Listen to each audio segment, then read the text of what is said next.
안녕하세요 여러분, 성공합시다. 자, 우리는 그 지겹다는 악명 높은 레위기의 오해를 풀어가면서 레위기를 보고 있어요. 어제 첫 번째 시간 재밌으셨죠? 네, 오늘도 하나님 주신 은혜를 기대하면서 들어가 보도록 할게요. 자, 레위기는 출애굽기랑 연결된 책이라고 말씀드렸어요. 하나님께서 이스라엘 백성들을 택하시고 시내산에서 언약을 맺으셨죠. 그리고 내가 너희랑 함께 한다. 그것을 가시적으로 보여주는 공간인 성막을 만들라고 하셨어요. 그리고 출애굽기 마지막에서 드디어 성막이 완성되고 첫 번째 예배를 드리는 장면으로 끝이 나잖아요. 하나님의 영광이 그 성막 가운데 가득 찬 것으로 끝이 나잖아요. 자, 그 다음 이야기는 어떻게 이어져야 될까요? 네, 맞아요. 하나님을 제대로 만나면서 또 교제하는 방법이 이어져야 하겠죠. 하나님의 영광이 회막 가운데 충만했지만 모세조차도 들어가지 못하는 것으로 끝이 났잖아요.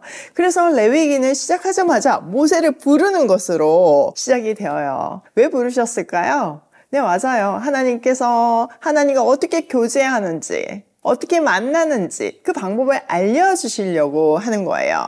그래서 레위기 초반에 이 제사법이 나오는 거죠. 자, 레위기의 주제는 한 단어로 얘기하자면 거룩이에요. 그리고 두 파트로 나뉜다고 했죠. 하나님 사랑, 이웃 사랑으로 볼 수 있는데요. 앞부분에서는 하나님의 자녀답게 거룩하는 사는 법에 대해서 나와 있다면요. 뒷부분은 그 앞부분에서 배운 그 하나님 사랑, 말씀을 어떻게 삶에 실천하는가, 이웃사랑을 어떻게 실현하는가, 이 내용이 있는 거예요.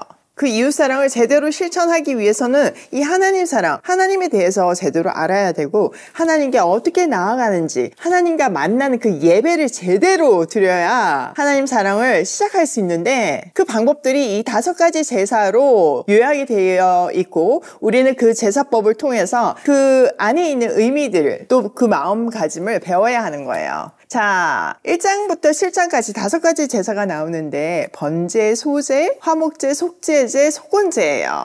그리고 이 제사를 드리는 방법으로는 화제, 태워드리는 화제, 또 올려드리는 거제, 흔드는 유호제, 부어드리는 전제, 이런 방법들이 있어요.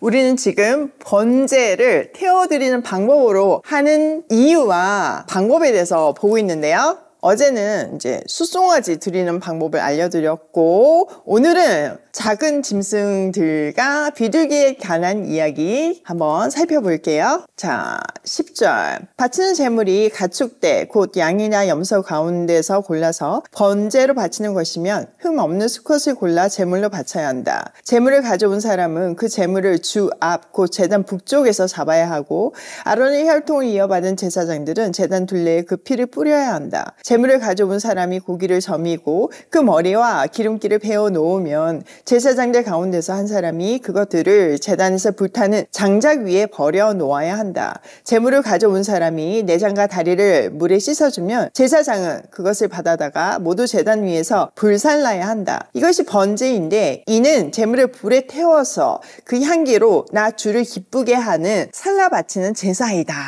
자, 번제에 대해서 아주 잘 설명해 두었죠. 자, 숫소를 번제로 바치는 방법과 절차에 따라서 양과 염소도 바칠 수 있대요.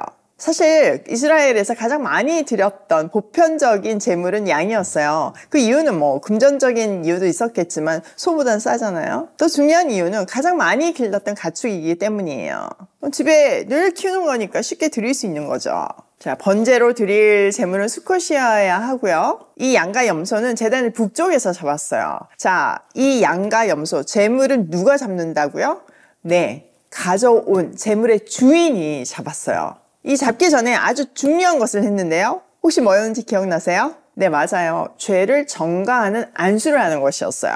자신의 죄를 제물에 다 옮기고 자신을 대신해서 이 제물이 죽게 함으로 자기가 제사함을 받는 거죠. 그래서 이 제물은 그 제물을 갖고 온 사람이 잡는 거예요. 이 짐승을 죽인다는 거는 너무 끔찍한 일이잖아요. 그런데 자기의 죄 때문에 그 죽어가는 동물을 보면서 자기가 이 죽을 수밖에 없는 존재임을 기억하고 죄에서 벗어나고자 하는 결단을 하는 시간이었을 거예요. 그리고 진정으로 회개하는 그런 시간이었을 거예요. 자, 그런데 소나 양이 없는 가난한 사람들이 있잖아요. 이 사람들은 하나님께 예배 드릴 수 없나요? 아니에요. 우리 하나님이 차별하실 분이 아니잖아요. 자, 그들을 위한 제사법 볼게요.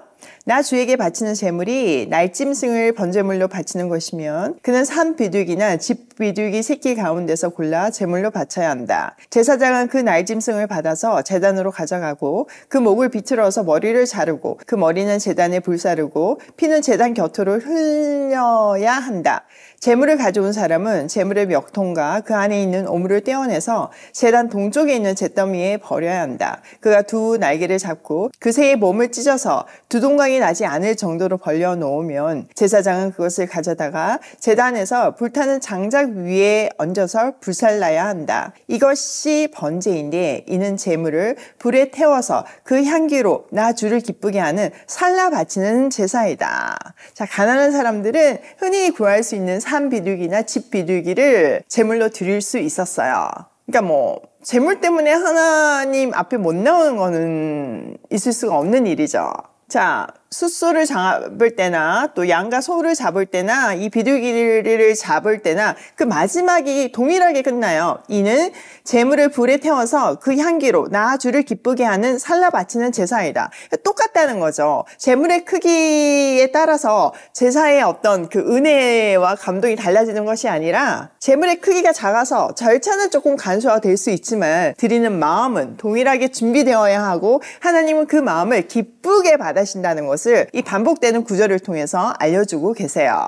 자, 이렇게 온전한 헌신을 의미하는 번제는요, 소, 양, 염소, 비둘기로 드릴 수 있었어요. 형편에 맞게요. 또 감사의 크기에 맞게 달라질 수도 있었겠죠. 자, 이 번제는요, 지금은 이 속죄의 목적으로 드려지는 것 같이 기록되어 있지만요, 레위기 22장이나 또 민수기 15장에 보면 서원을 이루기 위해서 자원해서 드리기도 했어요. 죄 때문에 꼭 드리는 것이 아니라 서원을 이루기 위해서 감사해서 드리기도 했다는 거죠.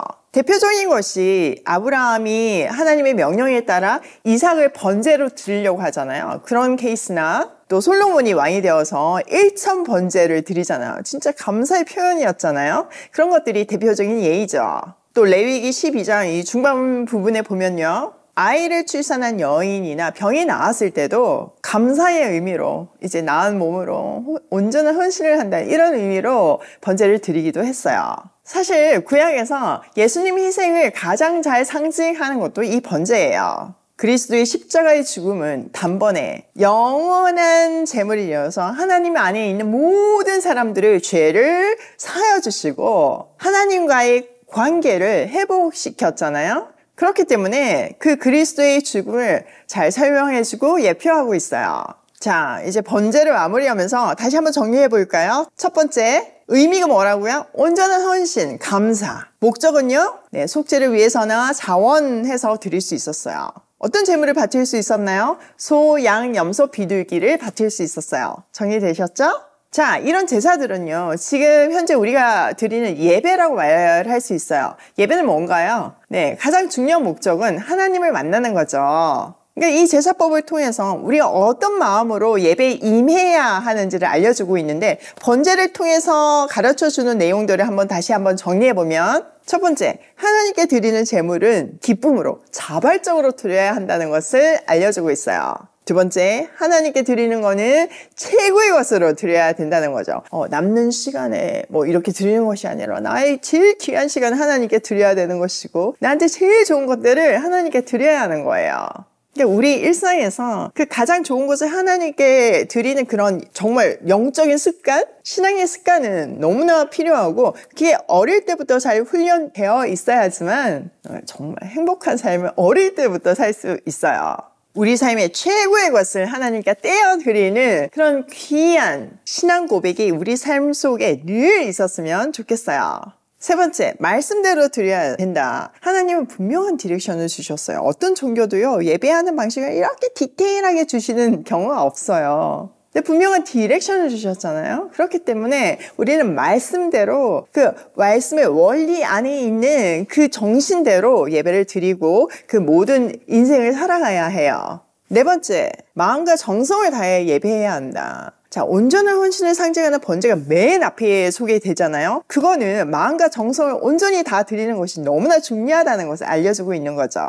5번째, 다양한 재물을 드릴 수 있다. 우리는 형편이 다 다르고 잘하는 것도 달란트도 다 달라요. 근데 중요한 것은요, 온 마음을 다해서 가장 귀한 것을 하나님께 드리는 그 마음이 중요한 거예요. 어떤 상황 속에서도 우리는 핑계대지 않고 하나님 앞에 나와야 하는 거죠. 제가 한참 어려웠던 거 여러분 오랫동안 저를 보신 분은 다 아시잖아요. 그런 10년이 넘는 광야 길에서 사실 제가 진짜 은행 잔고가 빵원인데 어떻게 돈을 낼 수가, 헌금을 드릴 수가 없더라고요. 그래서 못 드린 적이 되게 많아요. 대신 저희 귀한 시간을, 또 저의 그 꼿꼿이 하는 그런 재능을 하나님께 드렸던 시간들이 있어요. 그러니까 어떤 상황 속에서도 하나님께 우리의 마음을, 온 마음을 드리는 것이 너무 중요하다는 거 꼭 기억하세요. 5번째, 우리 삶이 예배이다. 로마서 12장 1절에 보면 우리 삶이 하나님이 기뻐하시는 거룩한 산 제물로 드려야 된다고 분명하게 기록되어 있어요. 물질, 시간 이런 거 되게 중요하지만 사실 그냥 우리 삶 자체가 거룩한 산 제물이 되어야 하는 거죠. 그것이 우리가 드려야 하는 합당한 예배예요. 오늘도 번제 속에서 배운 그 예배의 기본 정신을 마음에 새기고 우리의 삶을 리셋하며 고고싱해요.